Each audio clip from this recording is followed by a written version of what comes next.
In the midst of bustling daily life, Seongwu steps off a jam-packed bus, visibly worn out from the trip.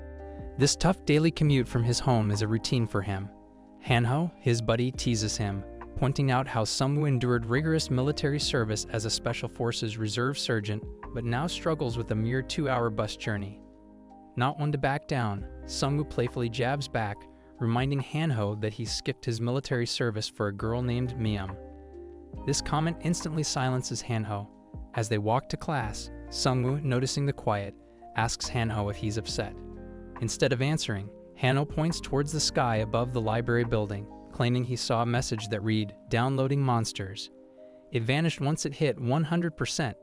Assuming Hanho is distracted due to past heartbreak and his video game habits, Seongwu advises him to get back to reality. They part ways, heading to their individual classes. During a lecture, Seongwu begins to feel a wave of dizziness, struggling to stay focused.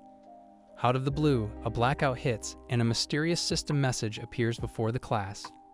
Choose a class for the apocalypse. A 15-second countdown starts, and various skill cards, each adorned with stars, appear before the students. As panic sets in, some students advise against selecting a card due to the potential danger. Others fear the consequences of not choosing before time runs out. Seongwu, attempting to grab a 2-star warrior card, is thwarted when another student, Minsu, beats him to it. Minsu's prize? A gleaming sword in hand. In a rush, Seongwu picks a card with 5 stars, revealing he's now a necromancer. Only Seongwu and Minsu have made selections. Minsu, though armed, is bewildered by his new sword. Chaos reigns when a student bursts into the classroom, with a small goblin-like creature clinging to him, relentlessly stabbing him. The room watches in horror as the creature coldly finishes off the student. Panic engulfs the class, and many look to Minsu for help, given his new weapon. Yet, Minsu freezes in fear. Seongwu knows he can't rely on Minsu. When the goblin lunges at him, Seongwu reflexively kicks it, realizing it's surprisingly light. Seizing a nearby chair, he crushes the goblin's head, ending its rampage. For his efforts, the system rewards him with 10 gold coins. Grasping the changed reality quicker than most, Seongwu understands they're now in a game-like world. Another system alert informs him of his ability to resurrect the dead. When he reanimates the goblin he defeated, the classroom witnesses his newfound power as a necromancer. The calm is short-lived as 2 more goblins barge in. Seongwu's skeletal minion battles them, but it's evident he needs assistance. When he requests Minsu's sword, the terrified boy declines. Seongwu improvises, hurling another chair, providing the opening his undead ally needs to vanquish both goblins. Seongwu's reward? Another 20 gold coins. The fight concludes, and Seongwu learns he's maxed out his minion count. The classmates, trying to grasp the situation, share that similar chaos reigns across the campus, evident from distant screams. But the real shock comes when Seongwu peeks outside. The entire city is ablaze. Some students, hoping to survive, suggest leaving the campus. As they navigate the corridors, more goblins pursue them, yet Seongwu's skeletal warriors keep them at bay, allowing the rest to flee. Seongwu, amidst the madness, realizes that in this new game world, defeating foes like the goblins helps him grow stronger. In the midst of all the chaos, one of Seongwu's undead skeletons meets its end, its skull soaring through the air and landing near him. Yet fortune seems to favor him as the goblins, weary from battle, fall to his remaining 2 skeletons, netting him another 20 gold and a level up. Now at level 2, Seongwu's screen flashes with a new status window and 5 skill cards for his picking. Without hesitation, he opts for the one that boosts his skeleton limit by 1. With this upgrade, he can now command 4 skeletons simultaneously, but doing so has nearly drained his mana. Peering out a window, the world outside the campus looks even more dire than the nightmare unfolding inside. As he makes his way downstairs, accompanied by his bony brigade, Hanho, clearly alarmed, takes a stab at one of them. It's only when he spots Seongwu that relief washes over him. Seongwu quickly assures him, "These are mine. It's my skill." Curious, someone pipes up, "Hey Hanho, what class did you get?" Hanho sheepishly admits to choosing the 1-star rogue class. But their chat is cut short when a new system message pops up, heralding a synergy bonus for parties with daggers. As it happens, if 5 team members wield daggers, they all get a 10% bonus to critical hits and additional gold. It's a fascinating game-like twist. But there's no time to mull it over as another group of goblins, led by a goblin chief, approaches them. The goblins suddenly become weaker, their staffs dropping by 30%, a result of the Scent of Death skill, which activates when there are 4 or more skeletons in a party. But the goblin chief isn't phased. He powers up with his Wild Berserker skill, giving all his goblin minions a surge of strength. Identifying the chief's skill as the problem, Seongwu commands a skeleton to sever the arm the chief uses for the Berserker move. Success. The goblins lose their advantage, and the skeletons dispatch them swiftly. Even the furious chief falls easily. From the chief's remains, Seongwu acquires a rudimentary one-handed spear and the very bracelet that powered the Berserker skill. Giving a nod of appreciation to the skeleton, it responds with a series of eerie bone creaks. Approaching the campus entrance, they encounter numerous survivors. Fearing a panic, Seongwu directs his skeletons to lay low in the copy room. But as they near the exit, Jin-suk, the notorious student council member, known more for his bullying than leadership, blocks them, proudly brandishing his 2-star Shield Master title. Jin-suk boasts about felling a goblin. He insists that those armed should rally to protect the rest. Minsu, with wide eyes, informs Jin-suk of more goblin whispers nearby. Jin-suk quickly ushers students into the cafe for safety. Seongwu, along with Hanho, eyes a peculiar message on the main gate. Apparently, a magical force bars their way, and to dispel it, they must vanquish the boss monster within a 2-hour, 11-minute window. Failure? The monsters will grow even more formidable. As Seongwu gears up for the challenge, Jin-suk interjects, advising they wait for reinforcements. But Seongwu, convinced this catastrophe is nationwide, dismisses that as wishful thinking. As they debate, a group of goblins interrupts. To the shock of the crowd, Seongwu's skeletons emerge. Initially seen as a threat, Seongwu explains they're on their side, emphasizing his prowess compared to Jin-suk's. The goblins, weakened again by the Scent of Death, fall victim to the skeletons, and with Seongwu's aid, the skirmish is swift. With the goblin body count rising, Seongwu receives a special reward ticket from the system, ranking him 34th out of 100 who achieved it. Back inside the cafe, Seongwu rallies the students, urging them to face the reality. No cavalry is coming, and their only hope is to find and defeat the boss monster within the time limit. One student steps forward, revealing he'd seen the boss atop the building, and it had killed his professor. Knowing where he needs to head, Seongwu looks for volunteers.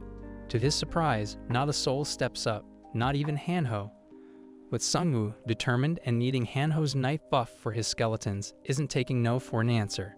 Amid the chaos, Chisu, a young woman of 23, steps up, revealing she's a 3-star tiger hunter. Seongwu invites Jin-suk to join them on their quest to the rooftop, but Jin-suk, ever the coward, excuses himself, saying he needs to stay and protect the remaining students. As Seongwu, Hanho, and Chisu make their way up, they face a few goblins on the stairs. With Seongwu leading the charge with his skeletons, Chisu deftly takes out 2 goblins from behind with her swift blade skills. Both men can't help but admire her prowess. On a higher floor, they stumble upon a wounded Professor Wang. He shares a grim tale. Most of his students, trying to follow the emergency evacuation manual and reach the rooftop, met their demise due to the boss monster lurking there. His final words to Seongwu?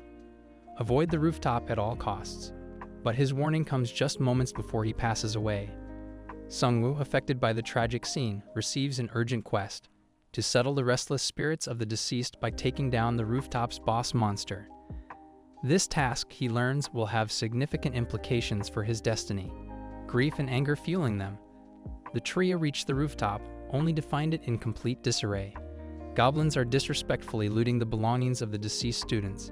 Infuriated, Seongwu activates his bracelet's Berserker skill, supercharging his skeletons. A massive brawl ensues.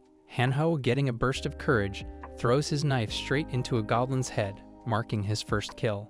He's elated, comparing his adrenaline rush to something out of a JoJo episode. But the tide turns when the goblin captain roars, boosting the morale of the goblin forces.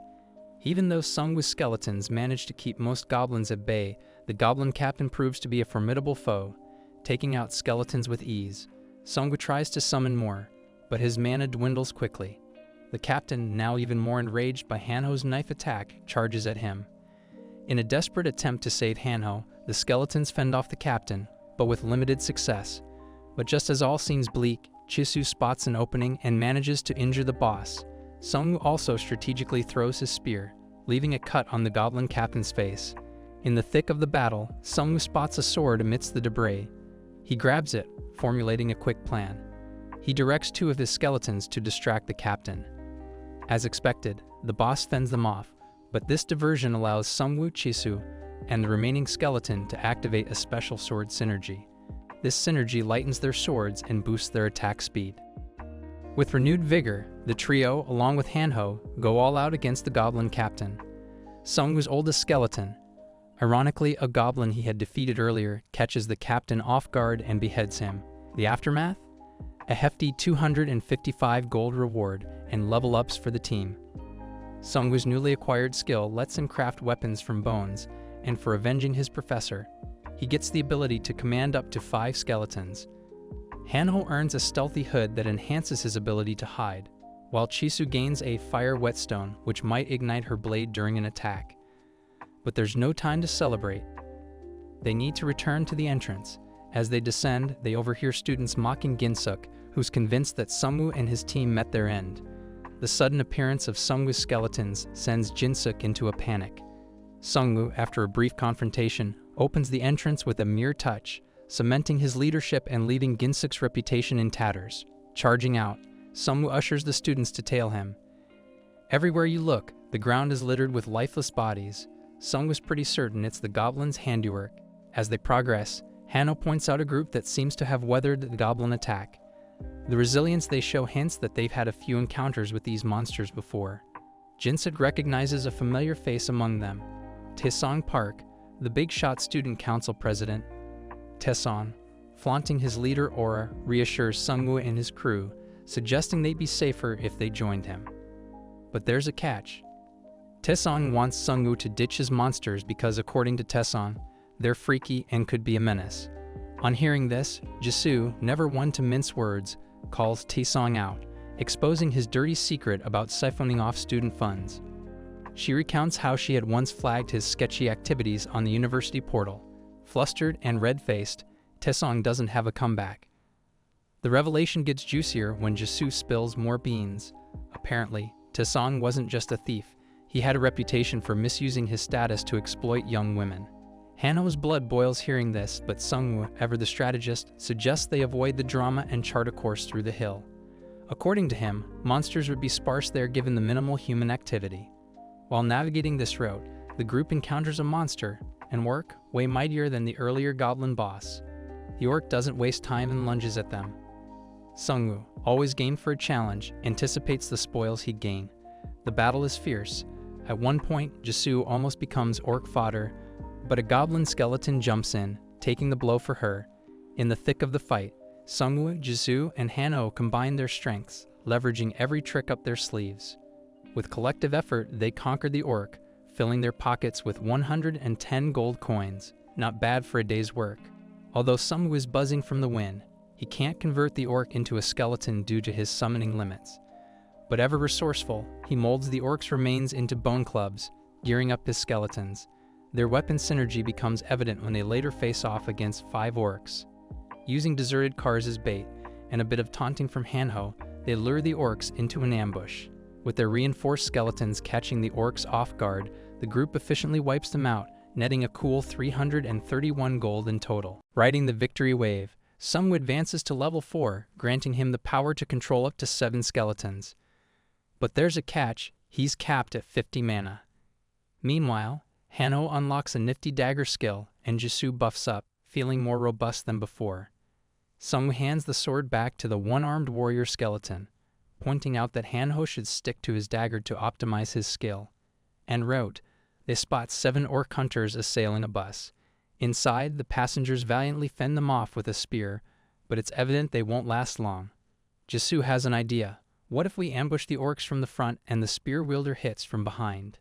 Yet Seongwu hesitates, wondering if those trapped inside would even collaborate. He quickly cooks up a new strategy. On that besieged bus, 2 figures stand out. One wields a spear and the other a sword and shield. They're doing their best but are clearly on edge, but then a car full of skeletons plows into the orcs, dealing heady blows. As the skeletons go to town, the bus's survivors mistake them for an even greater threat. Their fear only intensifies when they see Hanho knocking on the door, beckoning them. The spearman from the bus, introducing himself, mentions a machine where they can spend gold earned from downing monsters. It's like an E-rank shop. Once activated, there are 3 roulette options: bronze, silver, and gold. Hanho and Jisoo, with their respective amounts, can only go for bronze. Seongwu, boasting a sizable 1552 gold, could opt for silver but recalls an unlimited roulette ticket he snagged earlier. Choosing the gold roulette, luck shines on Seongwu. He wins a legendary item, the Tear of the Sea Spirit, which enhances his mana capacity and recovery speed.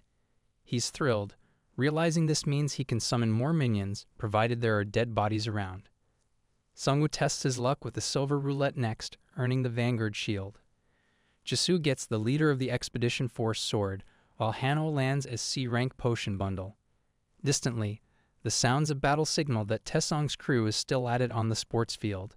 Seongwu and team, spotting their struggle, decide to jump into the fray, this time using a bus. As the bus, driven by the spear-wielding Kyungzui, crashes into orcs, gold notifications keep popping up, delighting the driver. With Hanho and skeletons pitching in, they clear the orcs in no time, and Seongwu invites the survivors aboard. But the scene turns chaotic when Jisoo uses her fire whetstone boosted blade on an orc. Flames envelop the creature. Seongwu's minions quickly mop up the rest. Post-battle, Taesong and his gang try boarding the bus but are halted by Seongwu, who is aware they earlier used other students as bait. Their standoff is interrupted by a deafening roar, the infuriated orc chief's signal of displeasure.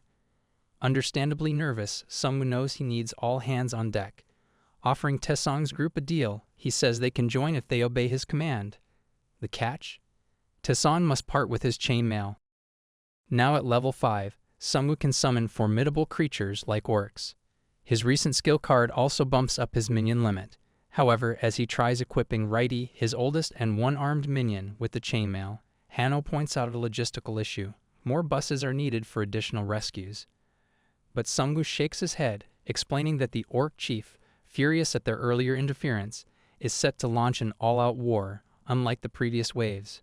A fellow survivor chips in, saying he saw more than 100 orcs in the gym, which dampens the mood. But Seongwu, confident, assures everyone they've taken out a significant number already. Despite this, he's taking no chances and announces his plan to face the orcs solo, leaving Taesong and his pals smirking. While Jisoo acknowledges Seongwu's usually sharp judgment, she thinks he's pushing his luck this time. After ensuring the survivors' safety, Seongwu, with his loyal minions in tow, moves to confront his next challenge. His friends, from their bus vantage point, keep vigilant watch, ready to swoop in if things go south. On the sports field, Seongwu finds himself staring down a large horde of orcs. Leading them is a fierce-looking red-haired orc, likely some sort of mid-level boss. This red-haired brute motions for the orcs to attack Seongwu. Seongwu smartly retreats to a smaller staircase. It's an advantageous spot. The narrow staircase would make it harder for the orcs to swarm him. As the orcs make their move, Seongwu activates his bracelet skill named Berserker. This gives him and his skeletal minions a boost, a 10% increase in attack, and 20% speed advantage against all goblin-like foes, lasting 10 minutes. His skeletal crew gets to work, hurling knives at the oncoming orcs. It's a massacre. Orcs drop one after another. But the red-haired orc isn't easy prey. He deflects the knives effortlessly.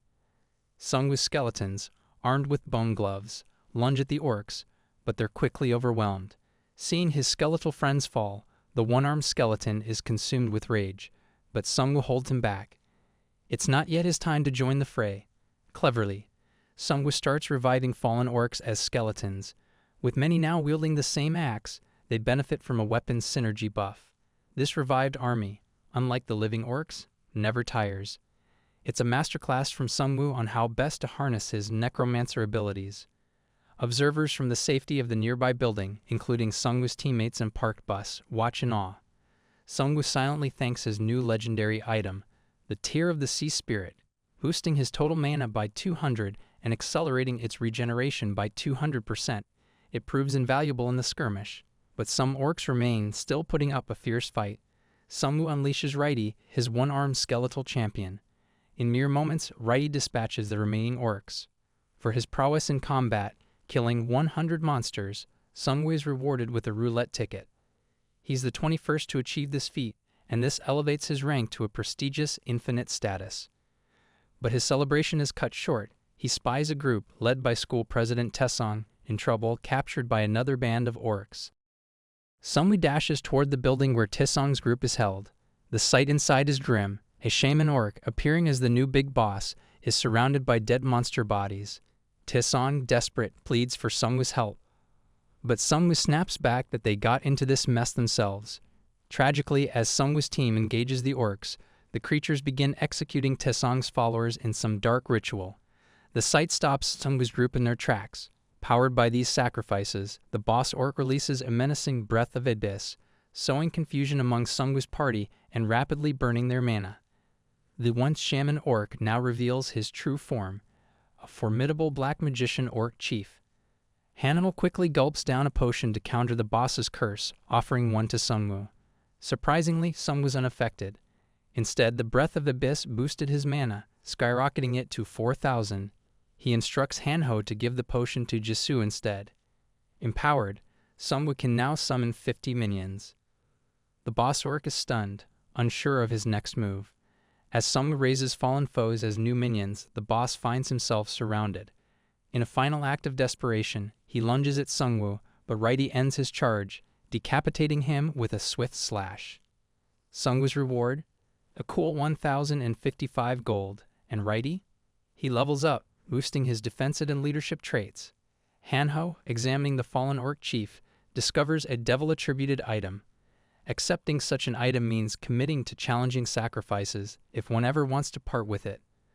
But for Seongwu, it's not that different from his current path as a necromancer. He accepts the item without hesitation. In the heart of the athletic field, Seongwu meets a staggering number of orcs. The standout is a red-haired orc, probably some mid-tier leader, directing the mob. This fiery orc shouts at the others to launch an assault on Seongwu.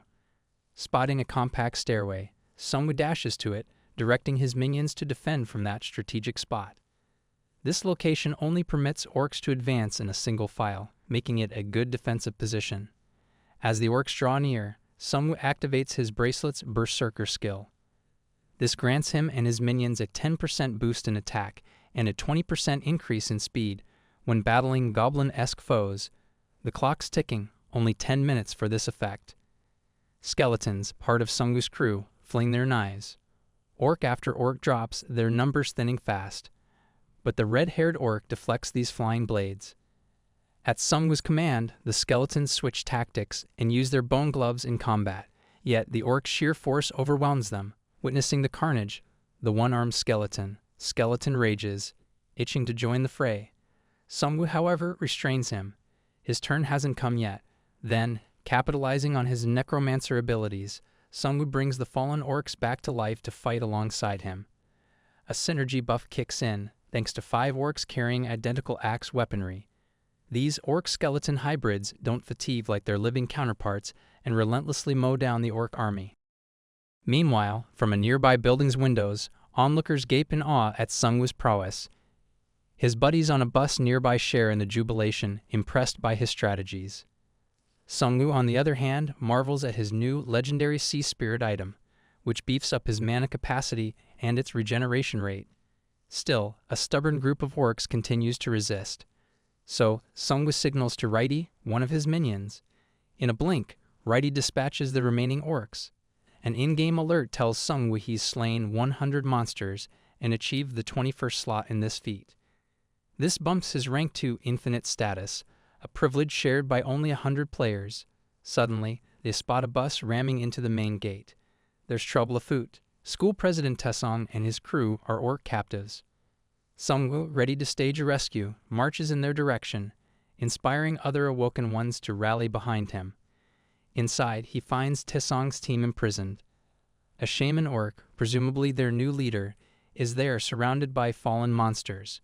As Seongwu preps his team, a chilling scene unfolds. The orcs slaughter members of Taesong's group as part of a ritual, empowering the boss orc. Witnessing this, some of Seongwu's group halts in shock. This boss then releases the Breath of Abyss, confusing Seongwoo's allies and rapidly draining their mana. Emerging from the shadows, a reinforced boss monster reveals himself, a junior black magician orc. Manhwa, one of Seongwoo's crew, gulps down a potion, countering the effect of the Abyss. He offers some to Seongwoo, but strangely, the Abyss's effect has supercharged Seongwoo's mana. Now Seongwoo can conjure 50 minions simultaneously. This wasn't part of the boss's plan, leaving him rattled. In the midst of this chaos, Jisoo and Manhwa attempt to face off with the boss. However, Seongwoo halts them, and with his newfound might, resurrects every fallen being in the room. This strategy hands Seongwoo an array of weapon synergies, making him a formidable force. Though the orc chief manages to crush numerous skeletons, they persistently revive. The chief, unnerved by the transformed Seongwoo, seeks an escape. However, Seongwoo's minions, forming a barricade, block his path. In a desperate move, the chief lunges at Seongwoo, only for Righty to decapitate him. This victory earns Seongwoo a significant gold amount, and Righty levels up, enhancing his defenses and leadership traits. Manhwa spots an oddity, a devil attribute item, emerging from the slain boss's mouth. Such items, once accepted, demand immense sacrifices for removal. But Seongwoo, undeterred and seeing similarities with his Necromancer class, claims it. This newfound artifact, named the Devil's Bloodstone Orb, is legendary in rank. It grants its holder a devilish trait, siphoning an enemy's mana during combat. If the foe's mana depletes, the orb starts draining their physical energy. Emerging from the battleground, Seongwoo's return is met with raucous cheers. The seal on the campus gate lifts, signaling the tutorial's end. Though they leave the campus, chaos mirrors the outside world. Spearman Kyung-soo Lee informs Seongwoo about 2 available buses that can transport them to a military base, yet Seongwoo, citing his home's proximity, declines. All survivors board the bus, except for Manhwa and Jisoo, who decide to accompany Seongwoo. Interestingly, Seongwoo offers Manhwa a peculiar proposition, to join him if he agrees to amputate one of his arms. This, he believes, would heighten the synergy with Righty, his one-handed skeleton. However, their discussions are cut short by an alarming sight, dragons pursuing a moving bus. Unfortunately, the bus occupants aren't as lucky as Seongwoo and his crew. The dragons make short work of them. Resolute, Seongwoo declares that they must now hunt monsters, leveling up, or meet the same grim fate as the bus passengers. Their next targets, goblins. As they take down goblins, Seongwoo advances to level 6 and selects a strength-boosting card. As he assesses their loot, he learns from Manhwa about the higher XP and rewards from hunting orcs. They decide to switch their focus. However, their orc hunt is interrupted by a grim scene. Abandoned military vehicles surrounded by fallen soldiers, some clutching shovels as makeshift weapons. Among the casualties, a confused soldier recognizes Seongwoo's skeletons. After Seongwoo clarifies, the soldier informs Sergeant Kim about their new allies. Sergeant Kim, injured from a goblin attack, is in dire straits. Puzzled, Seongwoo asks why the military is resorting to shovels over firearms. Sergeant Kim reveals that guns have become obsolete, leading to the military's downfall. Manhwa, showing empathy, suggests offering a healing potion to the sergeant. Yet Seongwoo believes in fair trade. In exchange for the potion, Sergeant Kim shares intel about bull-sized wolves decimating military squads. He also mentions 2 blue QR codes, one in a bus station and the other in a subway transfer center. These codes, once scanned, install a communication app, the only viable communication method now. Grateful for the potion, Sergeant Kim offers to escort them to the main unit. However, Seongwoo, aware of the perils they pose, declines. As a parting gift, he warns them about dragons targeting moving vehicles, leaving Sergeant Kim and the soldier even more terrified. Reaching the bus station, they scan the QR code, and the app installs. An official announcement heralds the game's official launch, detailing the player statistics and highlighting an upcoming class card selection in 3 days. Seongwoo checks the app's message board, noting the high cost of posting. A new post catches his attention. Some level 8 players are establishing a safe zone in an apartment complex in Hwasong City, intriguingly close to Manhwa's residence. Though tempted, Seongwoo is wary of their higher level. As they head towards the 8 apartments, the post gets deleted, replaced by another cautioning readers to disregard the previous message. The post author sports vampire-like long teeth. Meanwhile, in the city, a father tries to shield his daughter from encroaching goblins using a baseball bat. Just as they seem doomed, a flying knife pierces a goblin's head. It's Seongwoo's minions to the rescue, who effortlessly eliminate the goblin threat.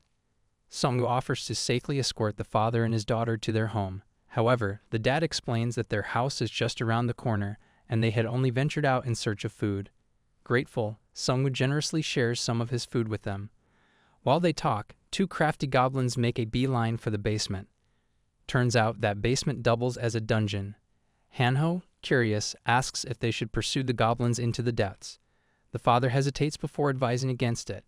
He reveals that a man named Avradov once operated a karaoke joint there, but rumors suggest something far more sinister than goblins lurk below. Heeding the warning, Seongwu and his crew decide to tackle a different challenge: the Elder Slime Shrine. Inside, they face off against slimes, each rewarding 140 gold upon defeat. A significant detail about these slimes: their corrosive nature allows them to melt metal, but interestingly, not bones. This gives Seongwoo's skeletal minions a distinct advantage. However, the tide turns when the boss Elder Slime emerges, effortlessly crushing one of Seongwoo's orc skeletons. With only bones scattered around, Seongwoo can't summon more skeletons, but he devises a quick strategy. He molds basic bone weapons from the skeletons. Jisoo, seizing the moment, hurls a skeleton towards the formidable slime. Using it, Seongwoo crafts 2 more bone spears, landing solid blows on the boss. The Elder Slime, attempting to engulf Seongwoo, instead captures an orc skeleton loaded with a bag full of bones. That was a colossal error on the slime's part. Hanho quickly pulls the orc back, but Seongwoo utilizes the excess bones to conjure numerous bone spears. These, combined with the efforts of his minions slicing the slime, halt its regeneration process. Righty, a loyal minion, lands the final blow, rewarding them with a whopping 2,255 gold. The defeated slime's residue is a potent acid. Seongwoo directs his minions to carefully collect this mucus in empty containers. Among the loot, he discovers the Elder Slime's core. Surrounded by a robust shell, its core contains a concentrated acid that can practically dissolve anything.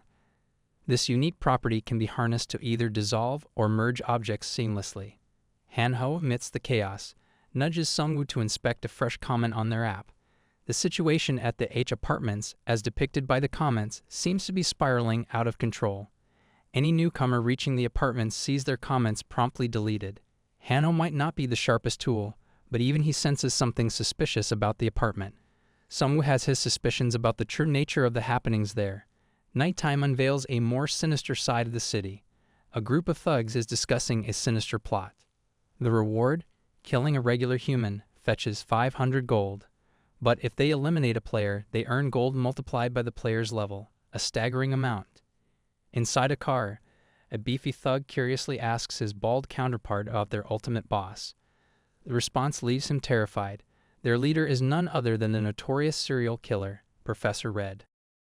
Back in the slime dungeon, Seongwoo poses a heady question to Hanho. Can you kill a person? He believes chaos is about to escalate. The burly thug, reflecting on his past, recalls his transformation into a vampire lord's minion after a fatal bite. He wasn't just any vampire, but a high-ranking one. His violent tendencies were so extreme that he even preyed on his own crew. This brutality pleased Professor Red. Fast forward to the present, a henchman interrupts the thug's conversation, confirming the arrival of their next targets, 3 individuals waiting at a park.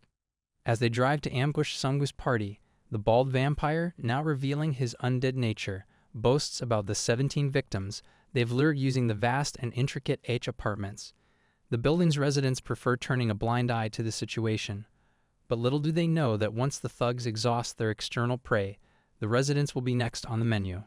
As the thugs spot their 3 targets, they're in for a shock. The targets are just decoy bone skeletons set up by Seongwoo. Using these skeletons, Seongwoo crafts bone spears that puncture the thug's vehicle. With lightning speed, he breaches the window, dragging the bald vampire out. A fierce brawl ensues. Questioning the vampire about the hostages, the situation takes a dark turn. In a fit of rage, the bald vampire beheads his own henchman. Morphing his wrist bones into a deadly blade, he then gruesomely drinks blood from the decapitated head. This macabre act heals him and even boosts his stats. Once a 3-star ninja, The vampire's powers were significantly amplified after Professor Red's bite. Despite the dire circumstances, Seongwu remains undeterred, ready to confront whatever challenges await. When someone's turned into a vampire, they start at level 1. However, it's not as limiting as it sounds. If they target humans instead of monsters and drink their blood, they can take on the victim's stats. The bald vampire goes berserk, temporarily boosting his abilities by 20%. But this comes with a downside. After this rush, he'll suffer a 50% stat reduction for a whole 10 hours. Seongwu reckons this vampire class is more brutal than even his own necromancer abilities. Seongwu rallies Hanho and Jisoo, instructing them to stay behind him. He signals his skeletons to strike the vampire, but this creature is incredibly moving fast and easy, avoiding their moves with ease. As the vampire lunges for Seongwu, he deflects the blow with his shield. Jisoo comes in, slashing with her blades, but the vampire sidesteps effortlessly. In a whirl of motion, Hanho hurls a barrage of daggers, which only seems to irritate the creature more. Suddenly, the vampire charges at Hanho. Righty intervenes, deflecting his assault. As Righty tries to end the vampire, the creature swiftly dodges, leaving Seongwu to counter with his shield. However, with one powerful strike, the vampire shatters Seongwu's defense. As the two engage in a fierce duel, Jisoo sneaks in, her sword aflame, attempting a surprise attack, but the vampire's reflexes are too sharp. When all seems bleak, Righty swoops in from Jisoo's rear, severing the vampire's arm, but backup arrives just in time for the vampire, causing even his fellow thugs to recoil in fear at his true nature. As his limb regenerates, Jisoo quickly cuts it off once more. An orc skeleton lunges at the vampire, who easily overpowers it. But this is merely a diversion. Seongwu thrusts through the skeleton, impaling the vampire. With one swift move, Seongwu decapitates him, netting the party 1,000 gold for defeating a level 1 player. Seongwu pieces things together about the happenings in the 8 apartments. Players were being hunted for their gold and experience. The thugs, now surrounded by Seongwu's minions, are commanded to drop their weapons. Through them, Seongwu learns of their elusive boss, though details are sparse. He's told of the 21 or 22 victims, enraging him. Deeming them a threat to innocence, Seongwu orders their elimination, earning an additional 5,000 gold. Both Hanho and Jisoo are taken aback but concur with Seongwu's decision. By morning, a post surfaces online detailing the sinister activities of those at Apartment H. Sergeant Kim rejoices when he reads the account, recognizing Seongwu's handiwork. Posts praising Seongwu's crew flood in, though none identify him by name. Somewhere in a desolate structure, a shadowy figure smiles at these comments, then departs for parts unknown. Hanho then shares a new tip about a user named Prosecutor who's offering a platform for those low on gold. Amid the discussions, many speak of lost loved ones or share information on various game mechanics. Reaching Hanho's home, the sight of deceased orcs greets them. Inside, a touching reunion takes place as Hanho reunites with his parents, who never picked a class card. They share their tale of repelling the orcs with pesticides, much to everyone's astonishment. As they enjoy a meal together, Hanho's mother serves green tea, expressing her gratitude to Jisoo and Seongwu for looking after her useless son.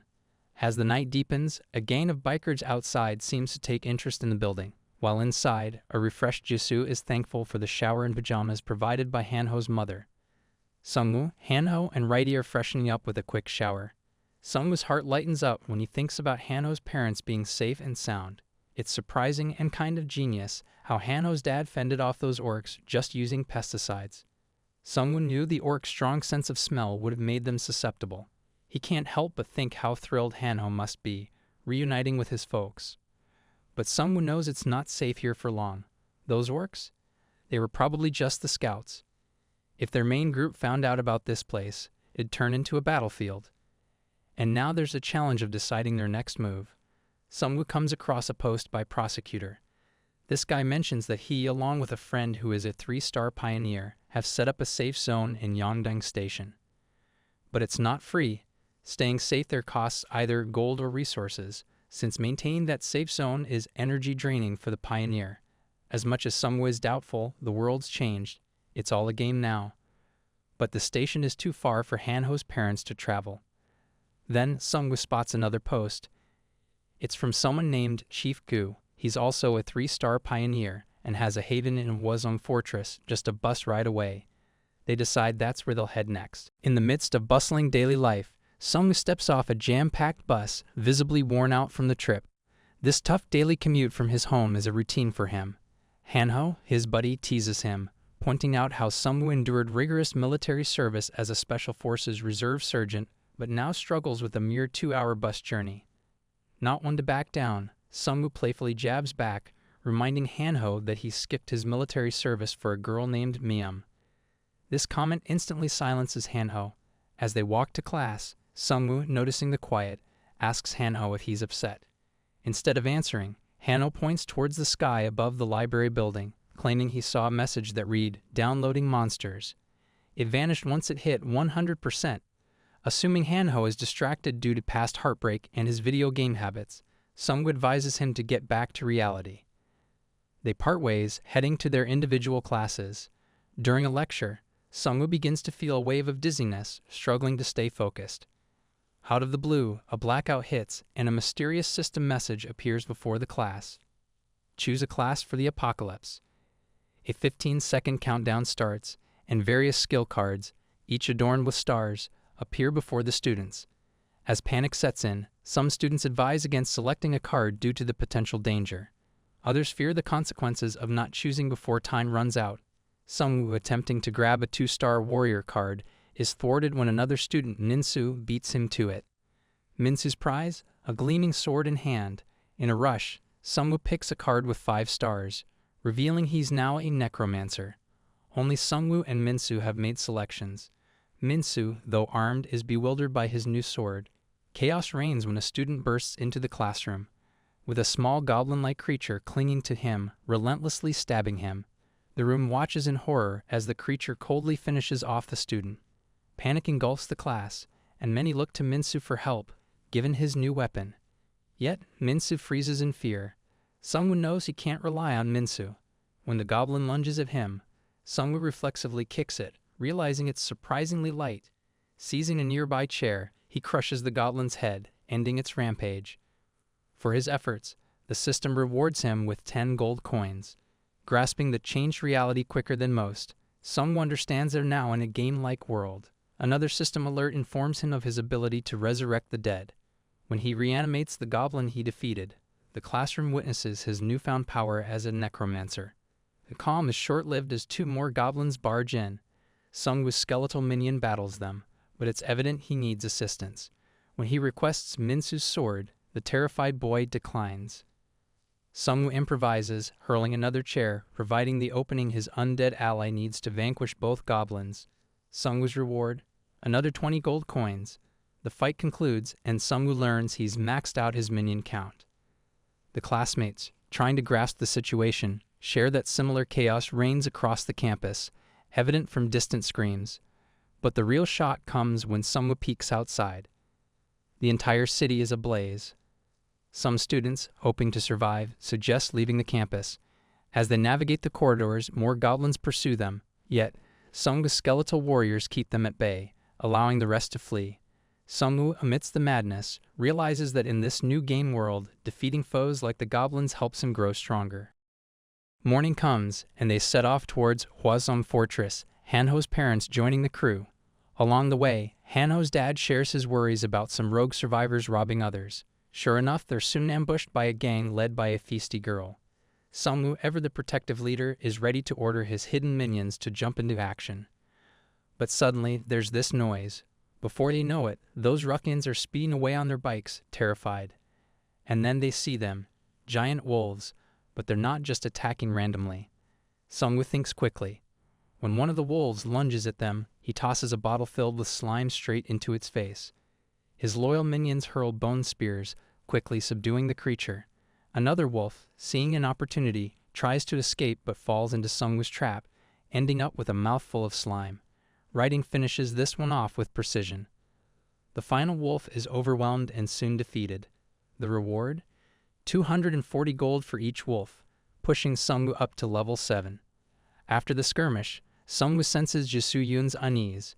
He tries to assure her, but he himself is unsure about Hanho's progress. He even attempts to resurrect a wolf, but his current level doesn't suffice. The next day's journey is abruptly interrupted by a sight from a window, a military helicopter pursued by menacing wyverns. To everyone's shock, a particularly massive wyvern emerges and shreds the helicopter to pieces. With wyverns still perched on rooftops, the group decides to lay low until the creatures leave. As night falls and the wyverns still lurk, a sudden message appears. It's time to pick a class card, a tool to help them survive this chaotic world. Hanho urges his parents to aim for the stars, literally. But Seongwu knows that synergy with his current class, Necromancer, is crucial. He selects a 3-star Dark Mage Link card, which melds seamlessly with his class, gifting him a new skill called Death Arrow. Meanwhile, Hanho, in his rush, ends up with a 1-star Priest card. Hanho's dad becomes a 3-star Pioneer, a decision that pleases Seongwu as it negates their need to reach Hwasong Fortress. Hanho's mom, however, chooses a 1-star Chef card, drawing some playful chiding from her son. Jisoo acquires a 3-star Hitman card, heightening her senses in dangerous situations. Eager to pull her weight, she's determined to get stronger for Seongwu's sake. Curious about the Pioneer abilities, Seongwu asks Hanho's dad to shed some light. The skill, as explained, creates a protective zone spanning 2,150 square feet and up to 33 feet in height. It uses up mana at a steady rate, and if that runs out, it consumes gold instead. It's clear the world they now inhabit will test their resourcefulness and strategy at every turn. Seongwu and the crew were discussing the shield around their safety zone. It could self-repair but wasn't immune to strong blows. With caution, Seongwu emphasized that it should be their last resort, fearing potential abuse by other groups with Pioneer skills. Just then, the wyverns, rested from their break, soared away. Checking their resources, Seongwu turned to Hanho. Find a store or a roulette machine location on the forum. We need to power up. However, the sudden hum of motorbikes nearby made them tense. Seongwu suggested that they could inquire from these bikers about a store's whereabouts. It turned out these bikers, or delinquents, had been holed up in a meat shop hiding from the wyverns. Their leader, Taeson, was itching to gather more gold for another chance at the roulette. When he reached his base, it was unusually silent. Inside, the atmosphere was heady. His crew broke the news. Their mate, Eugene, had been transformed into a lesser vampire by a full-blooded one. Heartbreak shifted to tension when a second vampire emerged, questioning Taeson about why he had taken out their previous leader, Woo-seok. Taeson replied he had no option since Woo-seok, after turning into a full-fledged vampire, went on a murderous spree. Suddenly, Seongwu's squad walked in, clearly unhappy with their welcome by these thugs.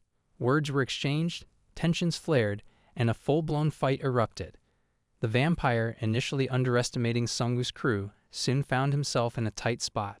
Jisoo, wielding her fire-boosted blade, successfully took down the vampire, using her supreme sense to evade his attacks. Seongwu's new skill also gave them an upper hand, weakening the vampire while bolstering his own crew. The situation was clear to Taeson. He pleaded with Seongwu, insisting that he wasn't affiliated with the vampire. Seongwu was unmoved and demanded everything they had. Hanho quickly pointed out that their loot was disappointing. While discussing the recent battle, a thought crossed Seongwu's mind. The increase in lesser vampires indicated a bigger threat. These lesser beings were being used by a more formidable vampire to collect resources. They realized that they were dealing with an adversary who was strategic and cunning. The group's recent encounter with a single vampire had been tough. Facing multiple ones would be disastrous. Eager to divert their attention and be in Seongwu's good books, Taeson offered to lead them to a nearby store. Just as they were about to proceed, a red alert from the game system flashed before them. It posed a question about the fate of players who didn't select a card during the second-class selection. A chill ran down their spines as they realized the gravity of the situation. Minsuk, one of the delinquents, confessed in a panic that he hadn't chosen a card, along with another person named Chae. Before they could process the information, another alarming system message appeared. Those who didn't pick any cards were about to be turned into monsters. Minsuk's transformation into a fearsome creature is imminent, and he urgently advises everyone to stay clear. A surge of fear washes over Seongwu, knowing fully well that once the transformation completes, these creatures would be an overwhelming force. Seizing the moment, Seongwu instructs his crew to strike before the metamorphosis fully takes hold. As his minions dived into the attack, one of his skeletal soldiers falls, undone by a werewolf's powerful strike. which only underlines the urgency to neutralize the threat before full transformation. In the end, the group's combined efforts do prevail. For their victory, Seongwu bags 6,000 gold and advances to level 8. This amazes him.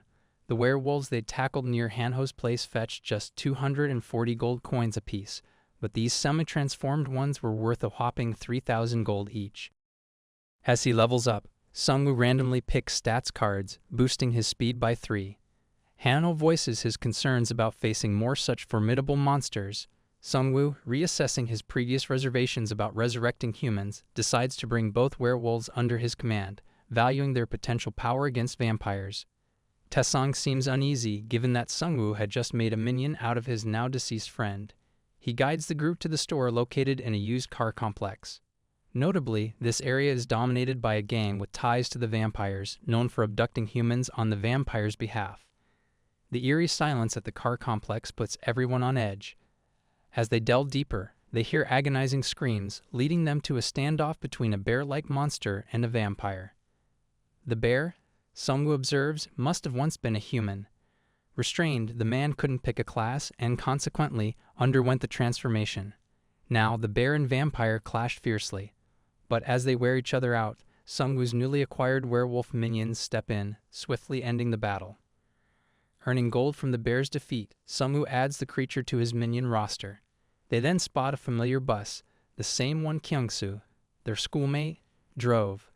The realization that their peers might have been captured by vampires dawns upon them. However, they're interrupted by Taesong's old friend, Eugene, now a thrall of the vampire lord.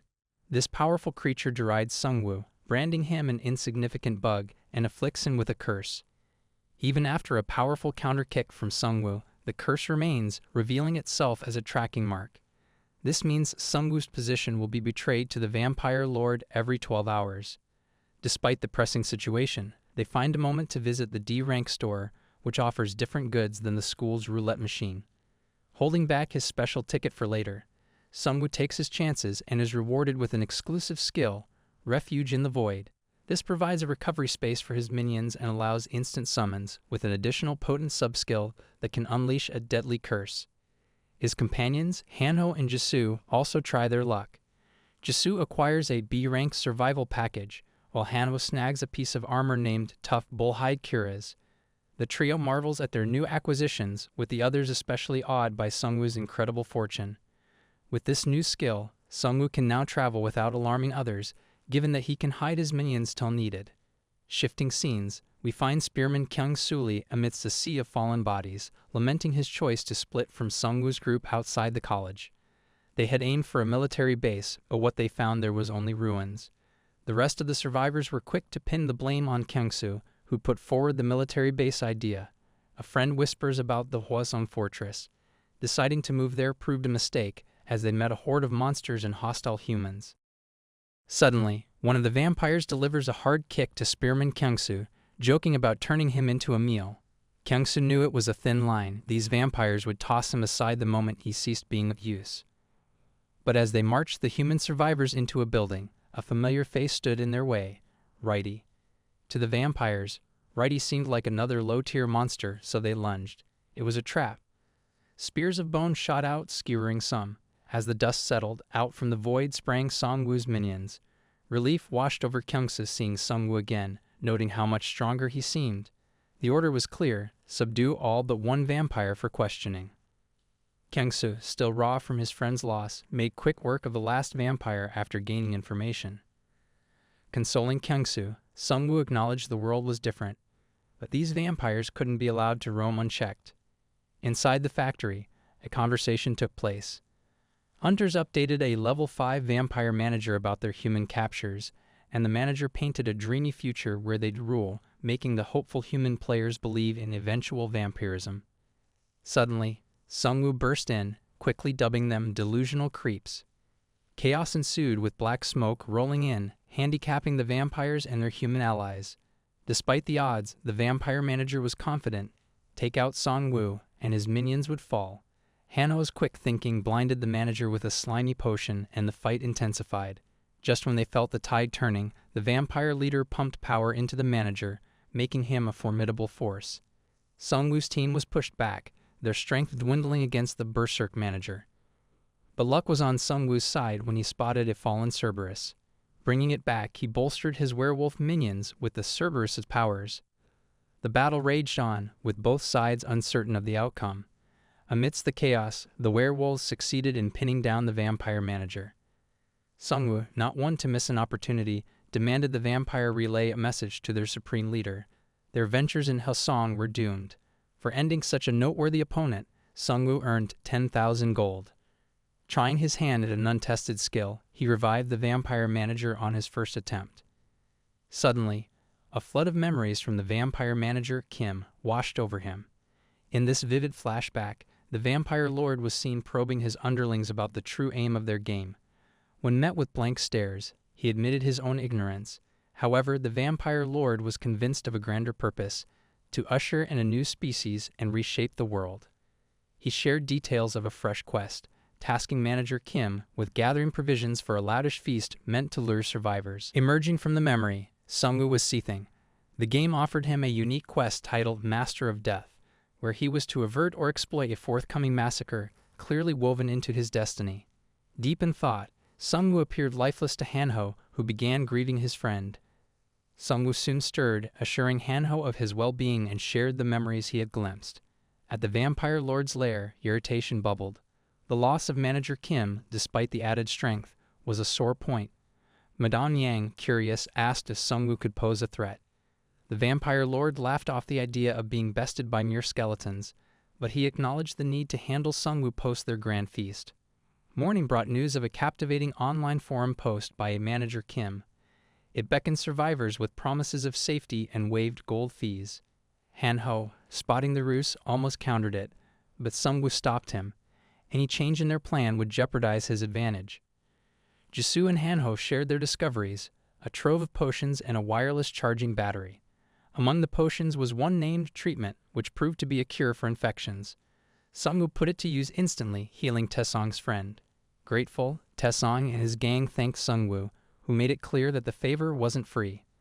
Seongwu then requested Mr. Lee, Hanho's dad, to deploy his healing skill. The whole area was soon enveloped in a healing shield. With wounds mending, Hanho's mom offered food that boosted their abilities. Seongwu learned that he alone had received a special quest, hinting to Jisoo that she could sit this one out. However, Jisoo was determined to improve her skills rather than risk being overtaken by something deadlier than vampires. A notification interrupted their conversation. It announced that survivors were only at the game's first chapter, praising their survival while highlighting the transformation of the fallen into werebeasts. The message hinted at graver challenges ahead, with a week-long event locking players within Seongwu and Hwasong Fortress. Rewards were now doubled, combo cards were up for grabs, and regional boss monsters promised high-tier loot. Seongwu relished the quest terms, but Hanho was less thrilled. Angry at Seongwu for dragging him into danger, he voiced his concern. But Seongwu was candid, pointing out Hanho's vulnerabilities and his reliance on Seongwu's protection. The journey was just starting. Hanho quickly shifts the conversation, mentioning that people are actively responding to Seongwu's post on the community forum. There are all kinds of reactions, but one particular comment stands out. It's from the prosecutor of Yongdong, the same person who built a base using a level 3 pioneer skill. Apparently, he's established a guild named Independence, and their primary goal is ensuring their group's survival. They've been fortifying their safe zone, hunting down monsters, and saving survivors. Seongwu ponders a bit and figures this prosecutor is overly ambitious. He inquires about Hanho's level, and the reply comes swift. Level 5.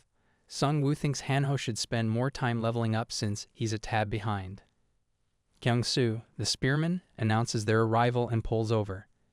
Everyone disembarks, and Seongwu mentions that this will be their new hunting ground. Oddly, monsters known as kobolds are lurking behind various obstructions like cars. Even though these kobolds can wield magic, they're not particularly intimidating, and the team takes them down swiftly.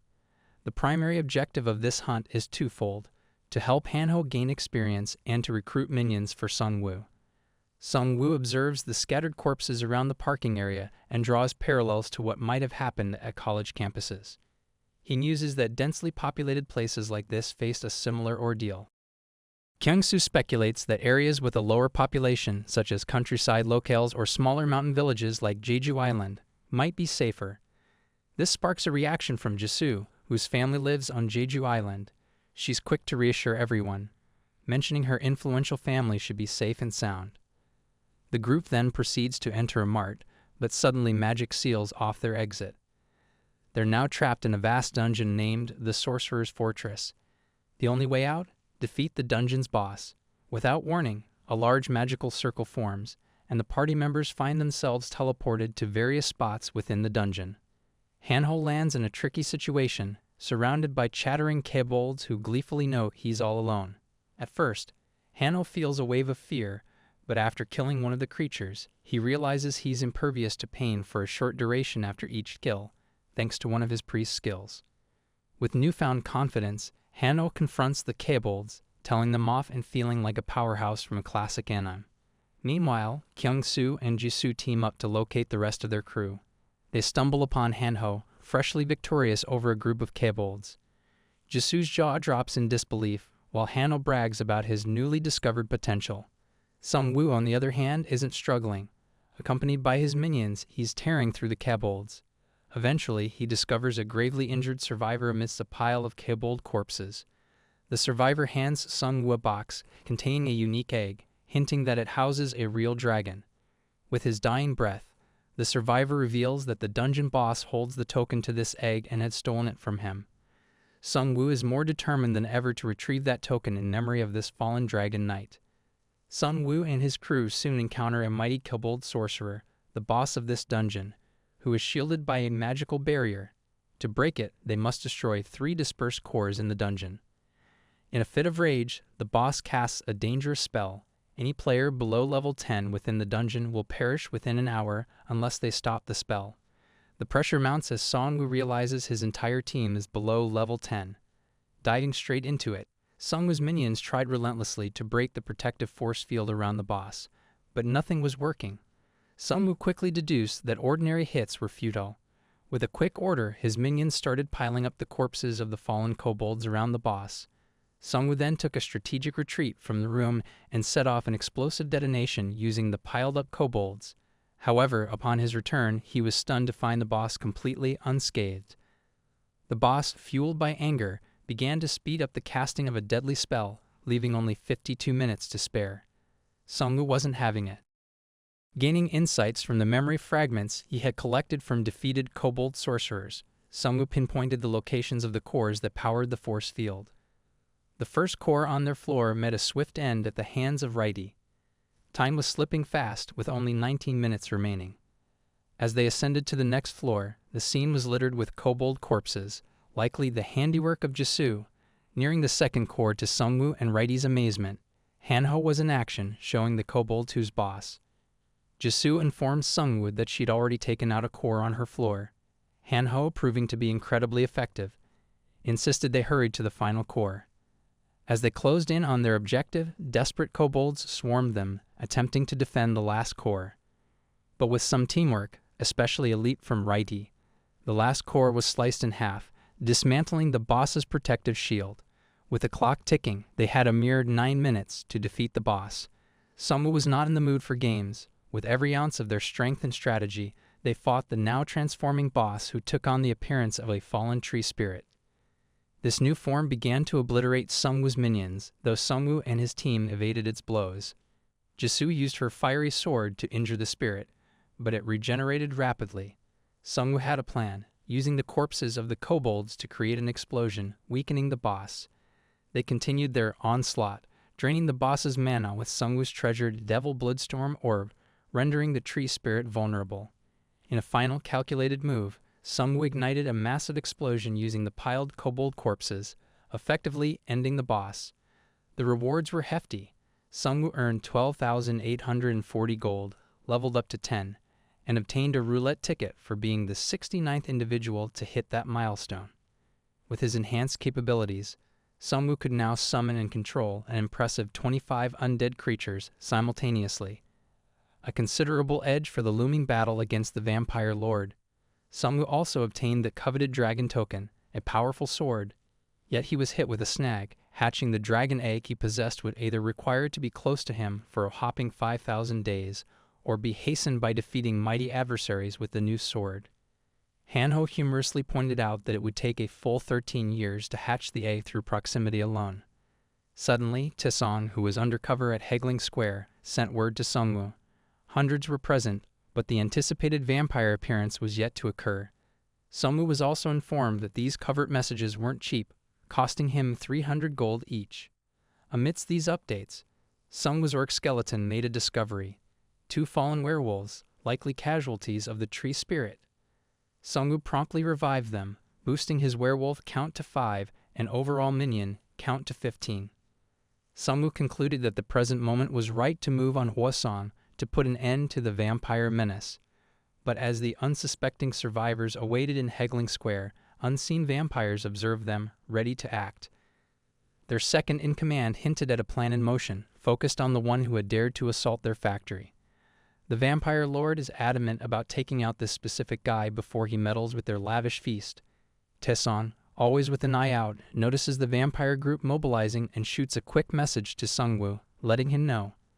Interestingly, Seongwu learns from the vampire lord's specialized curse skill that their destination is the elementary school. Upon arrival, a dead werewolf sprawled atop a car catches their attention. Fresh wounds suggest that Seongwu's minions might have been the culprits. Blood smears lead them to a nearby auditorium.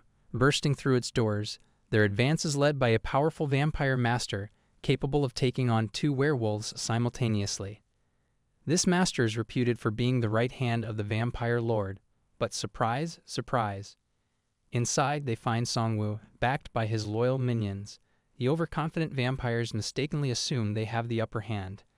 Thinking he's cornered, they pursue him, but Seongwu cleverly lures them into a trap. Suddenly, from the shadows, Seongwu springs forth his hidden minions. Zombies rise, with a bloodlust amplified by the death response. The scene turns chaotic as zombies tear into the vampire ranks. Righty, always reliable, buffs the skeleton minions, further strengthening the onslaught. A female vampire, in a desperate bid, lunges for Seongwu, but fireballs from the ever-vigilant kobold sorcerers intercept her. Righty, seeing the opportunity, swiftly delivers the killing blow, netting Seongwu a neat 2,000 gold. However, the vampire master still stands, defiant and powerful. As he soars towards Seongwu tactically detonates a nearby zombie, staggering the master. Seizing the moment, Rago pounces on him, and with one masterful stroke from Seongwu's nameless sword, the vampire master meets his end. This victory earns Seongwu 20,000 gold, and shaves off some days from the dragon egg's hatching time. Reviving the defeated vampires as minions, Seongwu discovers a synergy in his party because of his numerous vampire skeletons. The bonus? They all gain enhanced bleed damage, and when down, they go berserk, supercharging their stats. Meanwhile, Jisoo and Hanho, blending in with the survivors, are getting a feel of the situation. They notice the vampires becoming increasingly paranoid, even going to the extent of disarming the survivors. The vampire lord's haste is evident, and Seongwu realizes it's a reaction to the defeat of his minions. Amid the survivor camp, an old player's attention is caught by the sight of werewolves displayed prominently.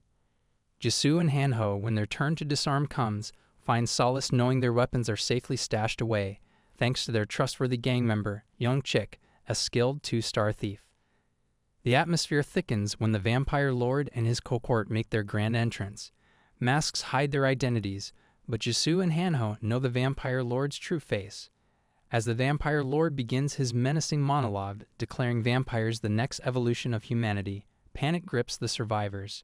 Just when it seems bleakest, Spearman Kyung-soo crashes in with a school bus, creating a breach in the electric fences. Weapons in hand, Jisoo and Hanho swiftly guide survivors to safety.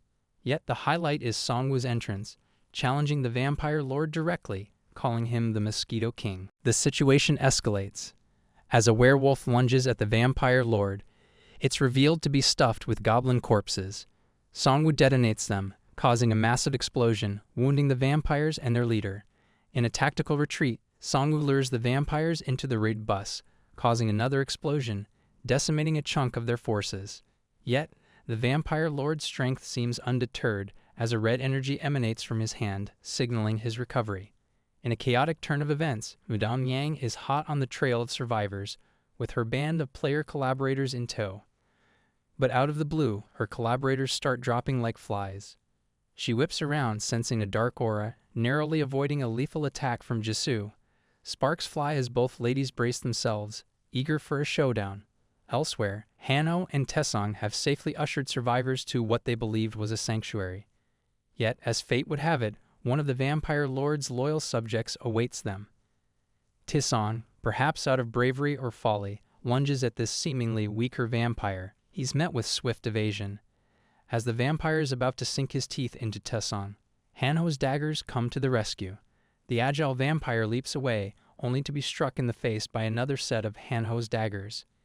Enraged, mostly because of the damage to his flawless visage, the vampire prepares for another round. Meanwhile, Seongwu's battle rages on. The initial explosion had taken out the lesser vampires, but the formidable vampire lord remained. The lord, having quenched his thirst on the blood of a fallen comrade, morphed into a more menacing form. Despite Seongwu's attempts, using orc skeletons and zombies, the vampire lord stands tall. Seongwu's strategy pivots, deploying werewolves to tap into their Cerebrus synergy. But the vampire lord, exuding confidence, deals with the threat with ease. As they fight, the lord taunts Seongwu, telling him about his past as a serial killer, and his belief that the world's transformation into a game was a call for him to ascend as a supreme being. But Seongwu remains unyielding, convinced that today would mark the end for the vampire lord.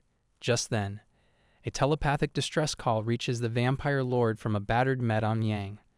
Jisoo, with her hands-on hunting experience, had outmaneuvered her. In a climactic move, Jisoo delivers a critical blow, ending Madame Yang's reign. Back with Hanho and Taesong, the odds seem stacked against them. Their vampire adversary, sensing their desperation, offers them the gift of vampirism, arguing that in this new chaotic world, aligning with a powerful entity like the vampire lord was the smart move. Hanho agrees on the notion of aligning with power, but firmly states his allegiance to Seongwu. Using the distraction of a passing rider, Hanho employs his tactics, and with Taesong and a spearman, they manage to heavily injure the vampire. Just as Hanho's power wanes, Seongwu tosses a goblin his way, and Hanho rejuvenates, revealing that they have a stash of goblins to keep him powered. Together, the players overpower the vampire. The vampire lord, having witnessed his elite's defeat, boils with rage. But Seongwu confidently lists out the vampire's weaknesses. He reveals that he's been utilizing the Devil's Bloodstone item, which drains his health with each strike. The stage is set for a final showdown. The vampire lord starts to feel his strength waning. Someone from the party taunts him, pointing out his fourth weakness. He talks far too much. Instead of relying on his minions, he should have attacked Seongwu directly. Agitated, the vampire lord activates a protective blood field around him and makes a beeline for Seongwu. Righty stands in his way and attempts to attack, but the vampire lord's strike is deflected by Righty's parry skill. Righty then hurls a bottle filled with slime liquid at the vampire lord's face. The impact causes his face to melt, and his vision blurs. The vampire lord has expended too much blood, leaving him without enough regenerative power to heal his eyes. Seongwu directs his minions to finish off the vampire lord. Though blind, the vampire lord can hear them approaching and fights back, but he's in desperate need of blood to regain power. Smelling blood nearby, he moves towards it, targeting the blood of werewolves left as a warning sign. Upon reaching the rooftop, the vampire lord is caught off guard when a werewolf minion stabs him from above. Seongwu mocks him, revealing that he was getting his werewolf supply from that building all along. As the vampire lord crashes to the ground, Seongwu decides to end the battle with a literal bang. A minion tosses the vampire lord into a room filled with monster corpses, and Seongwu detonates the entire building. The explosion finally ends the vampire lord's life. The victory yields a substantial reward for Seongwu: 10,000 gold for killing a special player, an additional 30,000 gold, and a C-rank item ticket from a special quest. His destiny also alters, granting him an exclusive skill. Celebrations are in order the next morning. Among those expressing gratitude to their saviors are familiar faces previously rescued by Seongwu's party. However, the joyful atmosphere is interrupted by the arrival of an entire regiment of soldiers led by Sergeant Kim, who had been observing the fight. Seongwu wonders about their purpose, and Sergeant Kim informs him that the Korean army is still active. He adds that someone wants to meet Seongwu. During the night, Seongwu reflects on his impressive haul from the battle against the vampire lord, including a new skill to create bone armor and a heroic rank-drawn repeating crossbow. Feeling confident yet comfortable in his current situation, he is suddenly jolted by a terrifying dream of his parents burning in a house. Waking up to news that Sergeant Kim and some soldiers have come to see him, Seongwu prepares to meet them but remains shaken by the nightmare. A bald officer named Lieutenant Major Taein Park of the Army's S-1 Division barges in, introducing himself and getting straight to the point. He wants Seongwu to collaborate with them on future missions by joining the army. Seongwu and Righty are somewhat disappointed by the request. When they inquire about the nature of the collaboration, Lieutenant Park explains that they need help reclaiming territory. He also informs them about the prosecutor of Yeondan-po, who has defied government authority, created a renegade group, established the first guild in Korea, and formed a safety zone to restore order. Lieutenant Park's anger builds as he insists that the entire nation should support the army, but Seongwu disagrees, pointing out the government's failure to provide assistance when it was most needed. The confrontation escalates until Seongwu pushes Lieutenant Park away and starts to leave, declaring his readiness to take his chances in the new world without the army's support. Meanwhile, among the survivors there's a feeling of safety with the soldiers around. Jisoo-yoon tells Han-ho that people tend to rely on stable organizations like the military, but she notices that the expressions of the soldiers don't look quite right. Han-ho, being an avid watcher of army movies, can't help but feel in awe of the soldiers. He curiously asks about Private Kwan, whom they met when they were with Sergeant Kim. Getting a classified response, both Jisoo and Han-ho find it odd. Why would details about a regular soldier be so secret? On the other hand, Seongwu has a complicated relationship with the army. He's open to working with them, but Lieutenant Park's arrogance irks him. Then Sergeant Kim comes up to Seongwu, apologizing for Park's behavior. He reveals that the army's situation is dire. They desperately need Seongwu's aid. To convince him, they show him a prophecy stone.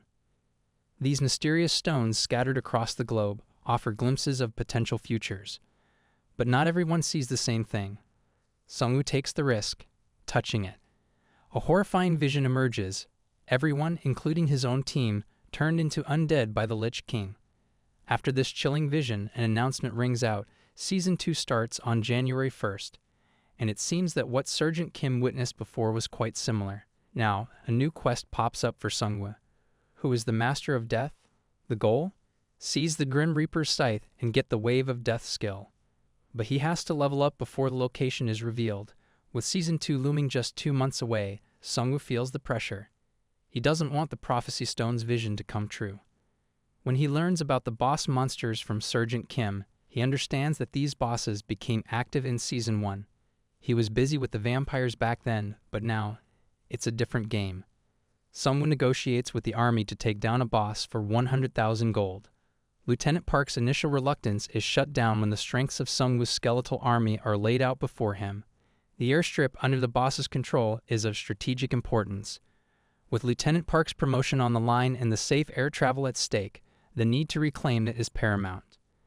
But despite his reservations, Park finally agrees to hire Seongwu. While prepping, they meet Sergeant Kang, a formidable soldier and the sole survivor of a prior boss encounter. Learning of Seongwu's level 10 status shocks him and his comrades. How did Seongwu surpass them? Seongwu coolly suggests tackling stronger foes than near orcs. Back at Seongwu's camp, the number of survivors grows. Spearman Kyung-soo proposes constructing a town. The non-combatants would build while the fighters protect and hunt. Their dual objective, to boost their gold reserves and military prowess. Despite Kyung-soo's humility in crediting the idea to Seongwu, Han-ho's parents commend him.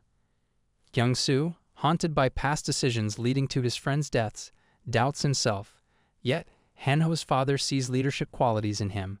As for Seongwu and his team, they're causing a stir in the streets. They're so dominant that even the lower-ranked monsters fear their might. Seongwu's team ventures into a building, stumbling upon a blacksmith's shop. The shop offers Seongwu an intriguing deal. Combine 3 of his legendary items into one, but for a steep 100,000 gold. There's a catch. There's a 2% chance of the combination failing. As Seongwu readies his items, Jisoo begins hoping and praying for a successful merge. The process begins, and the end product is a Chaos Crystal. This powerful artifact enhances the user's mana by 500, boosts their mana regeneration by 250, and even siphons off mana and health during attacks. Hanho and Jisoo excitedly celebrate with Seongwu over his new acquisition. Gijin, intrigued, checks out the shop's offerings for herself. She finds she can merge her fire whetstone with her area blade for a fee of 15,000 gold.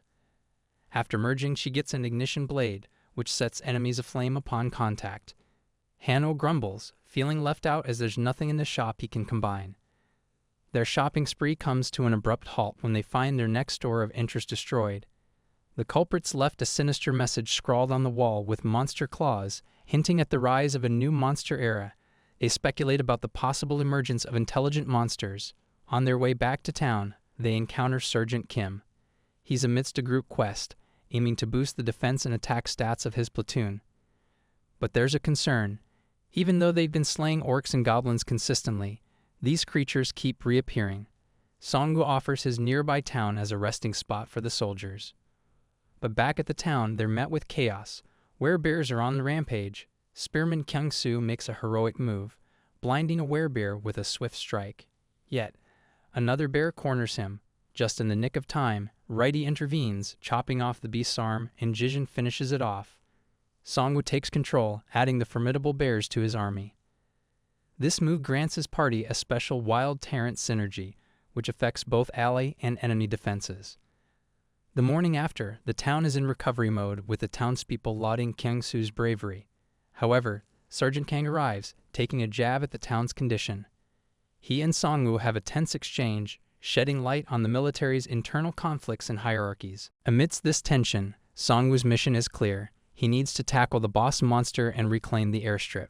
When they arrive, the airstrip is in disrepair, and despite being forewarned by Sergeant Kim when the giant troll boss appears, it's even more daunting than Seongwu anticipated. The troll charges, but Seongwu's initial counterattack only scratches the beast.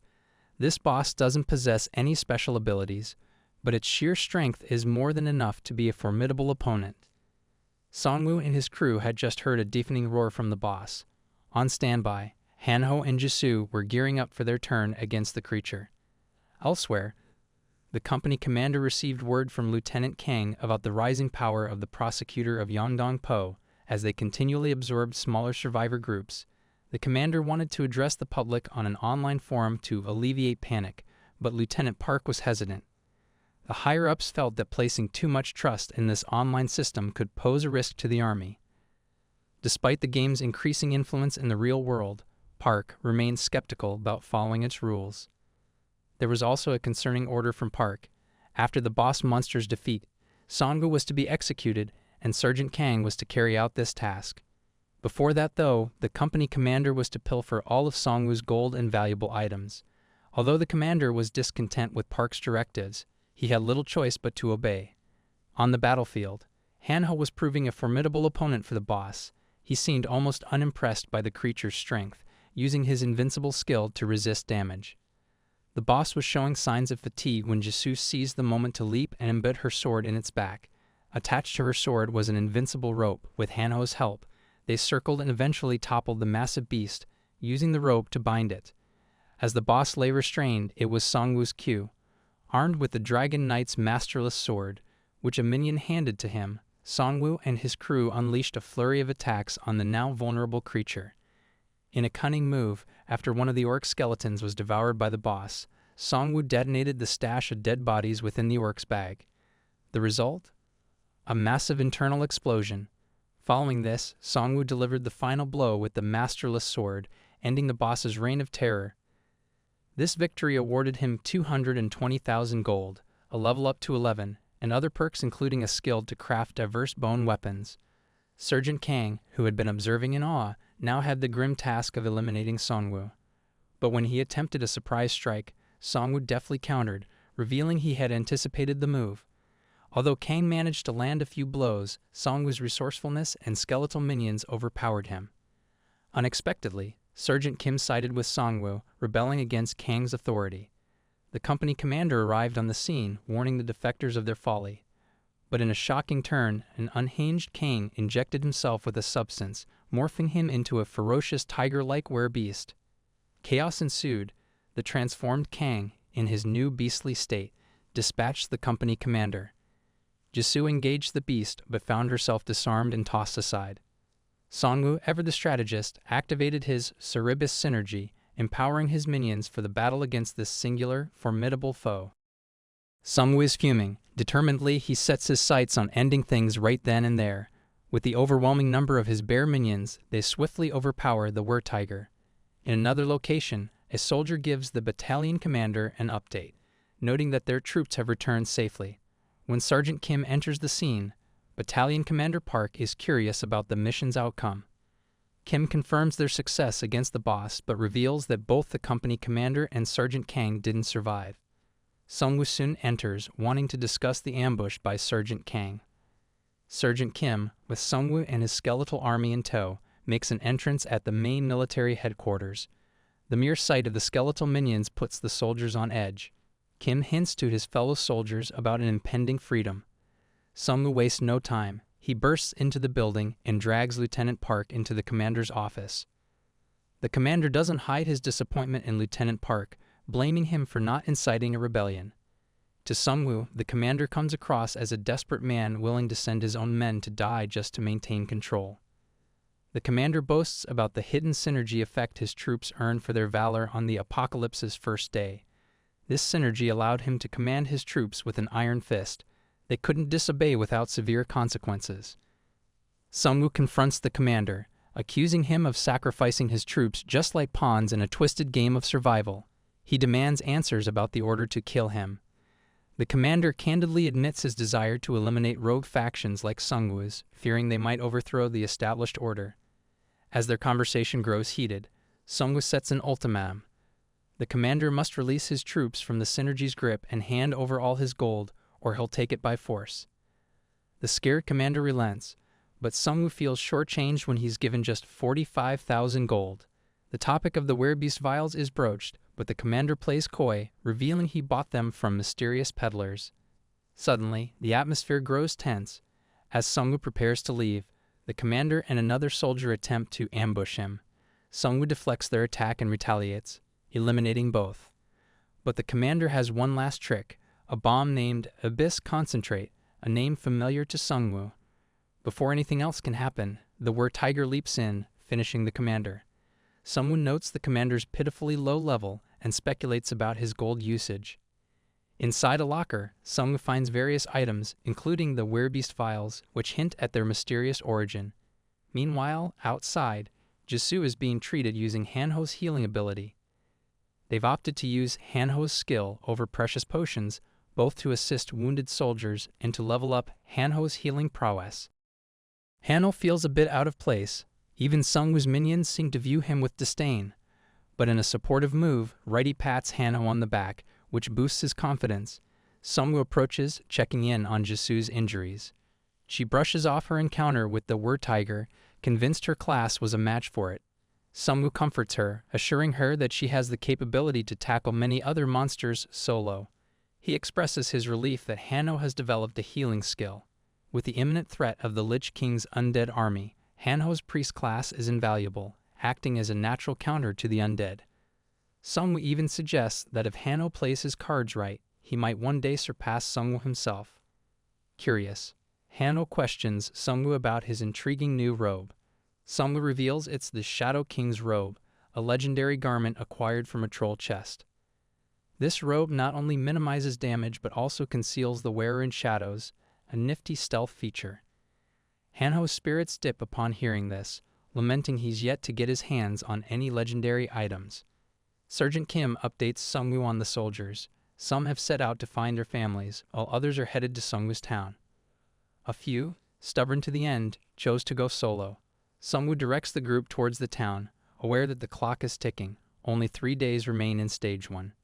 In town, everyone's engrossed in leveling up in dungeon raids. Despite Seongwu's efforts, including wiping out an orc camp, he's stuck at level 12. He acknowledges that his pace has decelerated due to battling weaker monsters, Upon leveling, he opts for a strength card, boosting his strength by 3. His primary goal? Reach level 15 and secure the Grim Reaper's scythe. A system alert pops up announcing the end of Chapter 1. The double gold event is no more, and the travel restriction between areas is lifted. The new guide introduces players to Chapter 2, hinting at the game's purpose and what lies ahead. Notably, raid boss monsters are on the horizon, even threatening safe zones. Clues about angels and demons emerge as well, signaling a future update. Seongwu identifies 2 key points in this update: raid bosses and the introduction of angels or demons. But before he can delve deeper, Hanho brings a discovery to his attention. Her ranking for the Korean server has been published on the mobile app, and Seongwu ranks 3rd. But what intrigues him more is the player in the top spot, also stuck at level 12, causing Seongwu to speculate about his gaming prowess. Jisoo points out an anomaly. The 4th and 5th rankers seem to belong to the same group, raising questions. Hanho directs Seongwu to an online forum, where the 2nd-ranked player, a prosecutor from Yeongdong-po, has openly expressed a desire to meet Seongwu. This prosecutor helms Korea's most substantial survival community and hopes to recruit Seongwu to their cause, unearthing the game's truths. Although tempted, Seongwu senses there's more to the prosecutor's invitation than meets the eye. Elsewhere, the prosecutor and his guild are in action, dispatching monsters. With travel restrictions lifted, there's a push to expand. However, a female hunter advises caution due to the looming threats of raid bosses, angels, and demons. The prosecutor rallies his team, reminding them of their duty to save humanity and counteract its annihilation. Though they initially tried to recruit the elusive top player, their focus shifts to Seongwu. In this chaotic world, reputable players like Seongwu are gold. The backdrop is one of mistrust and hidden agendas, making every alliance crucial. Online forums are buzzing with praises for Seongwu, and his popularity has skyrocketed, overshadowing the prosecutor. Sensing a potential threat to their future plans, the prosecutor feels an urgency to meet Seongwu. "Hey," Seongwu replied to our post. The female player notifies the prosecutor. "We're heading to Hwasong Fortress in Suwon first thing tomorrow. Get everyone ready," orders the prosecutor. While the prosecutor's crew preps for the journey, Seongwu gathers his group. "We've got to see the prosecutor. I've got important intel and I need advice on leveling up. We can't let the lich get the best of us." Suddenly, the Taesong biker gang storms in. Taesong explains how some strange attackers abducted his friend, Yongsik. They were searching for something called the Golden Deer. Upon realizing Taesong's group was clueless about it, they turned hostile. Jisoo speculates, might be outlaws from another region. Once they question Yongsik, they'll learn about our town. Seongwu, decisive as always, instructs Taesong to lead them to these bandits. At the bandits' hideout, they're torturing Yongsik, trying to extract info. Just as things turn dire, Seongwu's team bursts in, saving the day. One of the bandits, lecherously eyeing Jisoo, demands they hand her over. Angered, Jisoo battles fiercely, showcasing her impressive combat skills, and the situation rapidly turns in their favor. In the midst of the chaos, talk of the mysterious Golden Deer reemerges. It's rumored to reward players with valuable items. Lo and behold, a golden deer appears nearby, initiating a hidden quest. Seongwu, using his abilities, sends his summoned creatures after it. The deer is cunning, but Seongwu's werewolves eventually capture it, granting Seongwu a piece of a coveted ticket. However, something feels off to Seongwu. One werewolf, instead of attacking, chose to flee. His instincts tell him this isn't typical werewolf behavior. Back in town, anticipation is high. The prosecutor's impending visit is the talk of the town. To everyone's surprise, he arrives via helicopter, seemingly undeterred by the dangers of wyverns. Seongwu and the prosecutor finally meet face to face. The prosecutor, known as Zong Chinch, comes across as charismatic, leaving many in town utterly smitten. In a private setting, Prosecutor Chinch shares his story with Seongwu, the loss of his parents to monsters and his drive to avenge their deaths. He's assembled a vast group of survivors in Yeongdong-po, but many are vulnerable, children or the elderly. This, he says, is why he needs powerful allies like Seongwu, and that's where our tale pauses for now. If you're eager to see what happens next in this gripping saga, smash that like button, and drop a comment below with the word Orcshield if you're ready for the next chapter. Don't forget to subscribe so you don't miss out. Catch you in the next video.